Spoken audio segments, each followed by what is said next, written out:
I just want to demonstrate one item of the legend. And you'll notice right here, create content. With Mind View, I can come in and filter. So if I select and filter, and let me go ahead and increase this.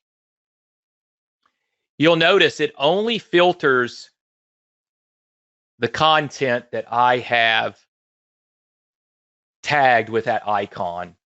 So in this particular example, under lesson 1, I've got to create the lesson 1 introduction. And that was the slide that I mentioned earlier. Under lesson 2, introduction video, and I also want to have a flow chart, just demonstrating more of a flow chart approach to the class. So this is how I'm able to use the mind mapping software to help me manage content creation. Remember, this mind map has over 1,300 rows of information. For me to try to locate that just by opening the map would not be very effective. So I use these icons, again, as a way to manage content creation. Where am I today?